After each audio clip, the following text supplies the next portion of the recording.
ये कहानी है एक छोटे से गांव की जिसका नाम है चांदपुर। चांदपुर में मॉनसून दस्तक दे चुका था।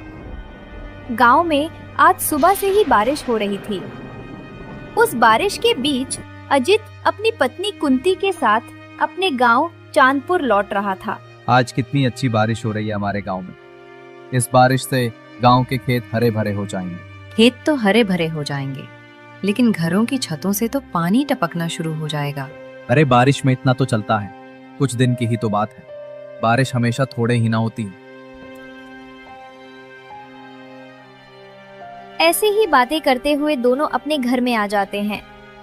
घर की हवा में गीली मिट्टी की खुशबू भरी थी और बारिश की बूंदें कच्चे छत पर ताल बजा रही थी। कुछ ही दिनों में मौसम कितना बदल गया है। बारिश का मौसम शुरू हो गया। हम इतने दिन बाद जो अपने गांव लौटे हैं, मौसम तो बदलेगा ही, लेकिन कुछ भी कहो अपने गांव की तो बात ही कुछ और है। हाँ, आपने सही कहा, लेकिन हमारे पास सिर्फ 1-2 दिन का ही राशन का सामान है। अब आप यहाँ काम क्या करेंगे? हाँ कुंती, तुमने सही कहा। मुझे कुछ न कुछ तो काम करना ही होगा। ऐसी बरसात में तो खेती करना भी संभव नहीं है। आप गांव में किसी से पता करिए, शायद कोई काम मिल जाए। तुमने ठीक कहा। बहुत दिन हो गए गांव में किसी से मिला भी नहीं। सब लोग मुझे देखकर खुश हो जाएंगे। मैं सबसे मिलकर आता हूँ। इसी बहाने मैं कुछ काम भी पता कर लूंगा और सबसे मिल भी लूंगा। ये कहकर अजीत बारिश में ही गांव में सबसे मिलने के लिए निकल जाता है। उधर गांव के लोग धनी चाचा परवीन भाई बनारसी और दीवान भोला की दुकान में बैठे बारिश का आनंद ले रहे थे। तभी अजीत वहां आ पहुंचता है। अरे धनी चाचा, परवीन भाई, बनारसी भाई, भोला, तुम सब एक साथ कितने दिन बाद मिलेगो? अरे अजीत, तू कितने दिन बाद दिखा है? कैसा है? गांव कब वापस आया? मैं तो आज ही आया हूँ। तुम सब बताओ, आज एक साथ सब लोग यहाँ कैसे? हम तो यहाँ पर बारिश में चाय पीने के लिए आए थे।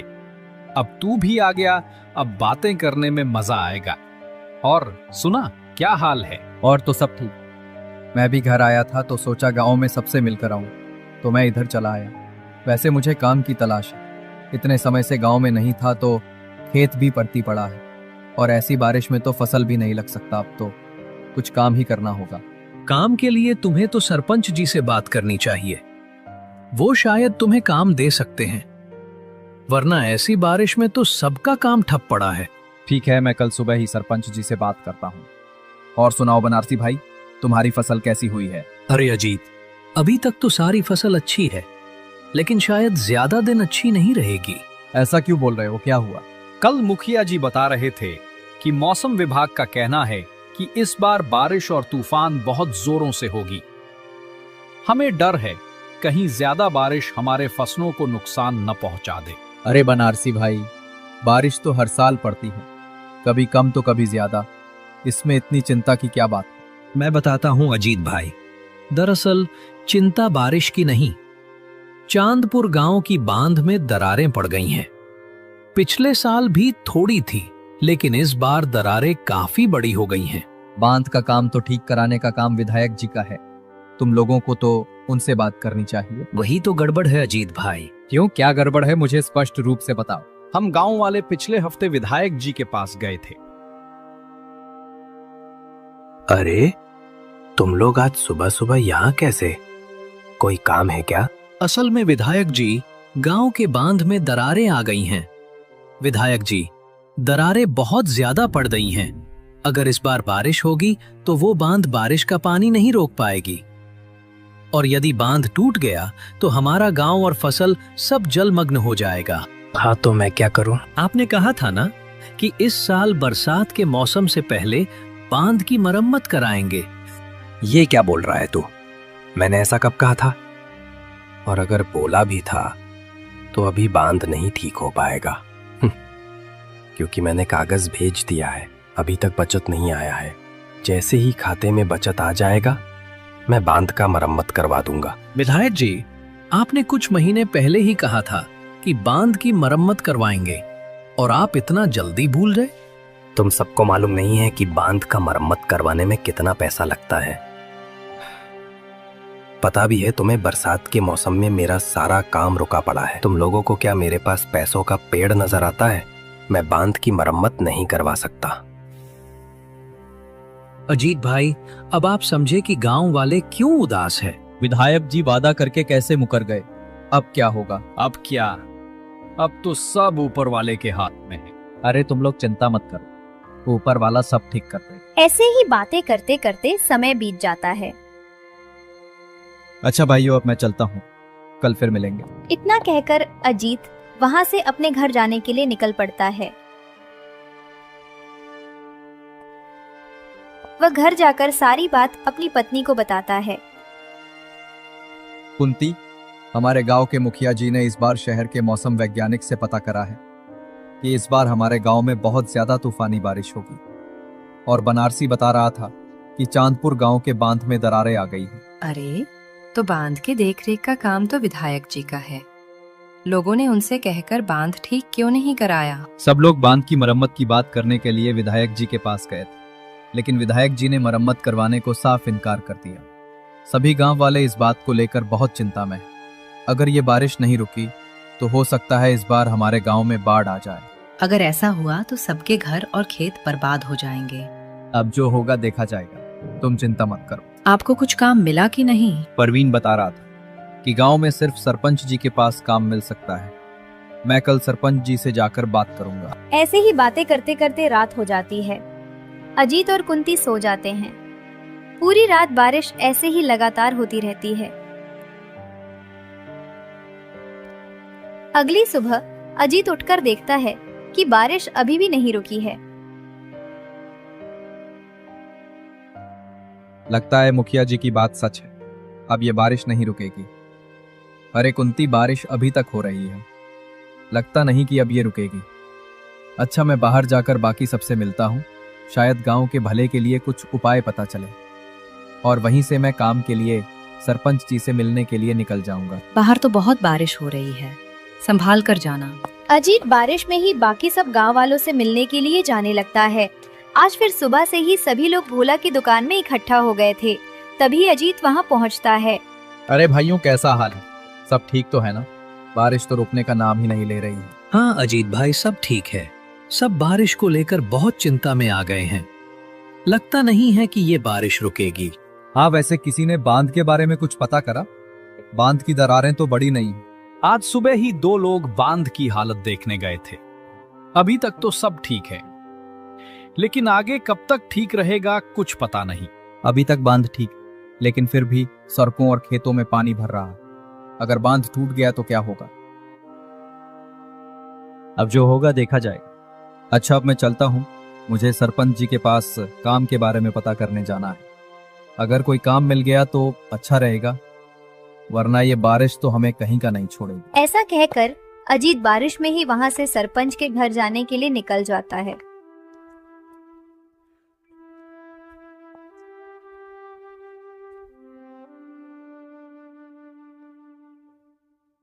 अरे आओ भाई अजीत बाबू, कितने दिनों बाद देखा है तुम्हें।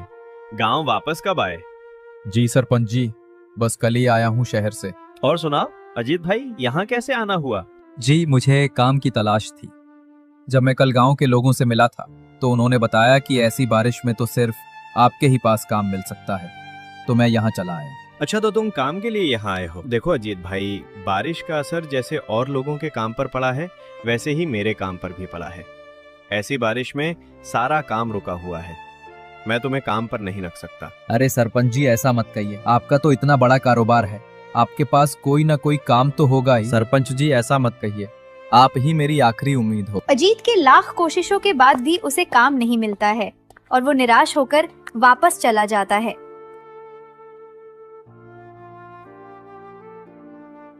अरे अजीत भाई, क्या हुआ? बड़े निराश लग रहे हो। काम नहीं मिला क्या? हाँ बनारसी भाई, सरपंच जी ने कहा कि बारिश में उनका भी कारोबार रुका हुआ है, वो मुझे काम पर नहीं रख सकते। अरे बेटा अजीत, तू अकेला इस चिंता में नहीं है, हम सब भी उसी हालत से गुजर रहे। अगर बाढ़ आ गई तो हम सब की फसल और घर डूब जाएंगे। हम सबके पास कुछ भी खाने को नहीं बचेगा। इस बार की बारिश ने गांव वालों को डरा कर रख दिया था।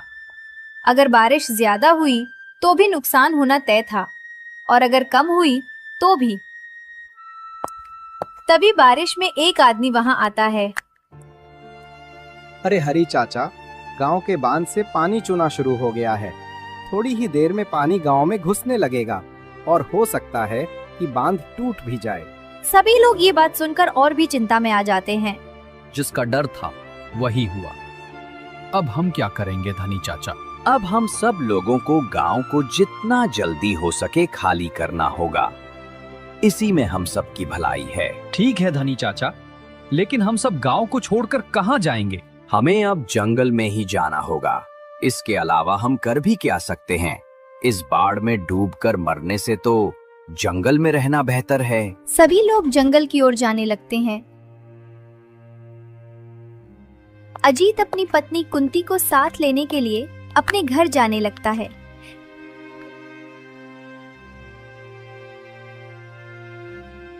अरे कुंती, गांव के बांध से पानी रिसने लगा है। हो सकता है कि बांध टूट भी जाए। हमें जल्दी से जंगल की ओर जाना होगा। सभी लोग गांव से निकलकर जंगल में जा रहे हैं। दोनों जंगल की ओर निकल जाते हैं। धीरे धीरे सड़कों पर पानी भरने लगता है। सभी लोग जैसे ही जंगल में पहुंचते हैं, तभी बांध टूट जाता है और पूरे गांव में पानी भर जाता है। चारों तरफ बाढ़ का पानी ही पानी होता है। लोगों के घर, खेत सब पानी में डूब जाते हैं और उधर सरपंच अपने घर को पक्का और मजबूत समझकर उसी में रहता है। अरे ये बारिश मेरा कुछ नहीं बिगाड़ पाएगी। मेरा घर पक्का और मजबूत है। इतनी सी बारिश में मेरे घर को कुछ नहीं होगा। ऐसा सोचकर सरपंच अपना घर नहीं छोड़ता है, लेकिन बारिश को कुछ और ही मंजूर था। बारिश इतनी ही तेजी से लगातार होती रहती है और कुछ ही देर में सरपंच के घर में भी पानी भरने लगता है। अरे ये कैसे हो सकता है? मेरे घर में पानी नहीं भर सकता है। मुझे यहाँ से किसी अच्छी जगह पर जाना होगा, नहीं तो घर के साथ साथ जान भी देना पड़ेगा। मुझसे बहुत बड़ी गलती हो गई है। मुझे बांध को ठीक करवा देना चाहिए। थोड़ी सी लालच के कारण मेरा सब कुछ बर्बाद हो गया। ऐसा कहकर सरपंच घर से बाहर निकल आता है और वो भी जंगल की तरफ निकल पड़ता है। उधर विधायक जी के घर में पानी भरने लगता है। अरे ये कैसे हो सकता है? मेरे घर में पानी नहीं भर सकता है। मुझे यहाँ से किसी अच्छी जगह पर जाना होगा, नहीं तो घर के साथ साथ जान भी देना पड़ेगा। मुझसे बहुत बड़ी गलती हो गई है। मुझे बांध को ठीक करवा देना चाहिए। थोड़ी सी लालच के कारण मेरा सब कुछ बर्बाद हो गया। विधायक जी को अपने किए पर बहुत पछतावा होता है। मुझसे बहुत बड़ी भूल हो गई। मैंने बांध की मरम्मत न करवाकर गांव वालों के साथ बहुत गलत किया। मुझे ऐसा नहीं करना चाहिए था। शायद इसीलिए ऊपर वाला भी मुझसे नाराज है। मुझे गांव वालों से माफी मांगनी चाहिए। विधायक तुरंत सभी लोगों से माफी मांगने के लिए निकल जाता है। रास्ते में वह देखता है कि उसकी वजह से सारा गांव डूब चुका है। यह देखकर विधायक को और पछतावा होता है। उधर सभी लोग ऐसी बारिश में जंगल में पेड़ों के नीचे अपने आप को बारिश से बचाए हुए खड़े होते हैं। तभी वहां विधायक आ पहुंचता है। अरे विधायक जी, आप ऐसी बारिश में अपना पक्का घर छोड़कर यहाँ कैसे आ गए? मुझसे बहुत बड़ी भूल हो गई भाइयों। मैं अपने किए पर बहुत शर्मिंदा हूँ। मुझे बांध की मरम्मत समय पर करा लेनी चाहिए थी। मेरा घर भी इस बाढ़ में डूब गया है। मुझे ऐसा नहीं करना चाहिए था। मुझे माफ कर दो। विधायक सच में बहुत शर्मिंदा था। उसे उसके किए का सबक मिल चुका था। ठीक है विधायक जी, आपको अपने किए पर पछतावा है। यही सबसे बड़ी बात है। आप भी यहाँ हमारे साथ रह सकते हैं। शुक्रिया भाइयों। मैं वादा करता हूँ, बारिश रुकते ही मैं बांध को ठीक करवाऊंगा और जिसको भी दोबारा फसल लगाने के लिए पैसों की जरूरत पड़ेगी, उन्हें पैसे में दूंगा। चलो अच्छी बात है। अब तो बस ये बारिश रुकने का इंतजार है। ऐसे ही वो दिन बीत जाता है और अगले दिन बारिश भी रुक जाती है। फिर सभी लोग अपने गांव में वापस चले जाते हैं और उधर विधायक जी तुरंत बांध की मरम्मत करवाते हैं और सभी को फिर से खेती करने के लिए बीज और खाद खरीदने के लिए पैसे देते हैं। सभी लोग फिर से खेती करते हैं और हंसी खुशी अपने गांव में रहते हैं। बसंतपुर गांव के छोटे से घर में शंभू और उसकी पत्नी संजू और उनके 2 बच्चे चिंटू और बबली रहते थे। गर्मी की शुरुआत में ही गांव हरियाली से भर गया था। लोगों के चेहरों पर सुकून था और खेतों में हलचल।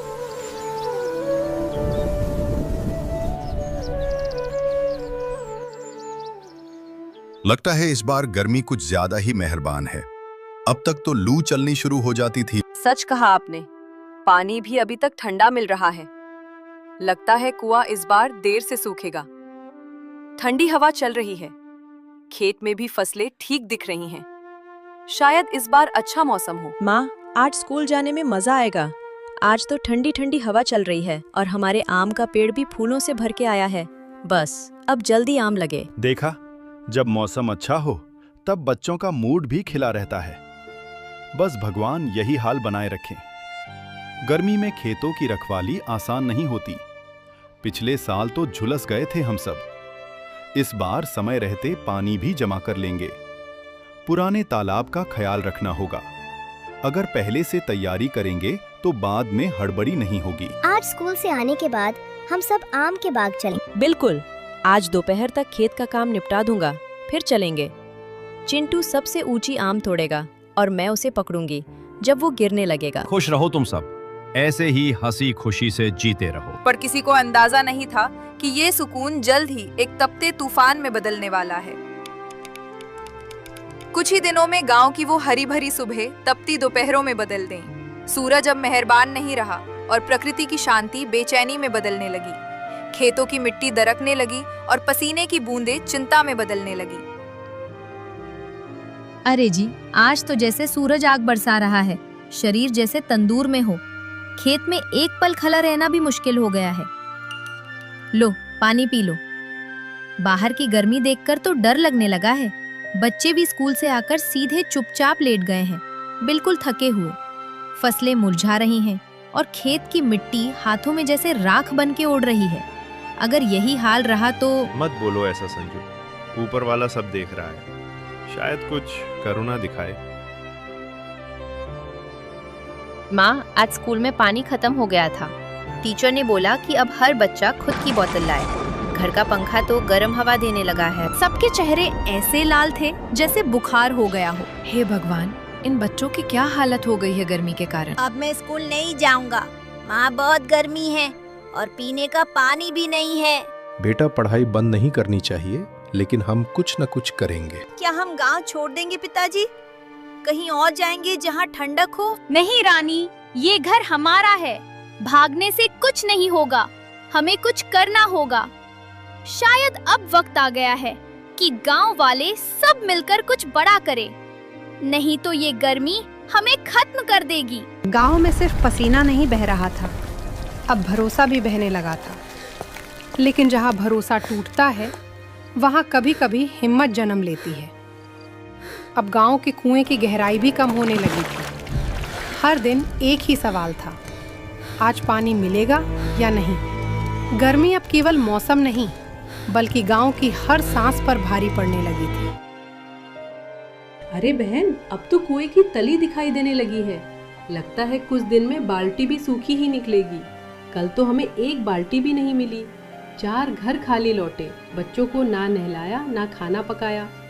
सुनने में आया है ठाकुर के घर में अभी भी टंकी भर के पानी चल रहा है।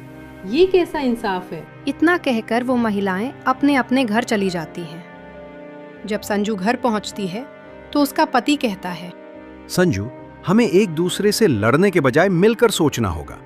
ऐसे तो घर भी सूख जाएगा और खेत भी। क्या करे संजू, कुआं तो हमारे बस का नहीं और बारिश कब आएगी ये कोई जानता नहीं। अब हमें गांव के पुराने तालाब को याद करनी चाहिए जो बरसों से सूखा पड़ा है। अगर उसे साफ कर लें तो बारिश में कुछ पानी तो रोक सकेंगे। तालाब अब कोई उसे छूता भी नहीं। झाड़ियां उगाई हैं, कीचड़ भरा पड़ा है। पर वही तो हमारी आखिरी उम्मीद है।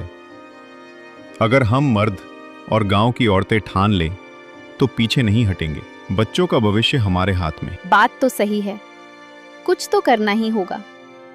क्या गांव में चौपाल बुलाई जाए? तो सुनिए जी, गांव के बड़े बुजुर्गों को इकट्ठा किया जाए। पानी की लड़ाई अब अकेले नहीं लड़ी जा सकती। सारी औरतें अपने अपने घरों में इस बात को लेके बात करती है और फिर समस्या के लिए चौपाल पर एक बैठक बिठाई जाती है। इतनी भीषण गर्मी मैंने पिछले 30 सालों में नहीं देखा। कुएं सूख रहे हैं, तालाब मिट्टी में दब गया है। अब अगर पानी की बर्बादी हुई तो हम अगला साल नहीं देख पाएंगे। दादा, अगर हम पुराने तालाब की सफाई शुरू करें तो वहां आप झाड़ियां और गंदगी ही है। लेकिन शायद, हाँ, यही तो मैंने भी सोचा था। बारिश जब भी आए, चाहे देर से, अगर तालाब तैयार रहा तो हम पानी को रोक पाएंगे। पर यह काम आसान नहीं होगा। इतनी गर्मी में कौन जाएगा वहां? हम औरतें भी साथ आएंगी। हमने घर चलाया है, अब गांव भी चलाएंगे। यही बात है। आज अगर हम बैठ के चिंता करेंगे तो कल सिर्फ पछताना पड़ेगा। लेकिन अगर अभी उठ गए तो आने वाली पीढ़ियों को बचाया जा सकता है। हम हर दिन सुबह और शाम को मिलकर तालाब की सफाई करेंगे। कोई जरूरी नहीं कि सब एक साथ करे, पर जो जितना कर सके उतना करे। हम नाले की ओर की झाड़ियां साफ करेंगे और मैं पानी भरने के समय बचाकर तालाब तक मिट्टी हटाऊंगा। तालाब सिर्फ पानी का नहीं है बेटा, वो गांव की जान है। वहां पानी भरेगा तो खेत जिएंगे, मवेशी जिएंगे, हम जिएंगे।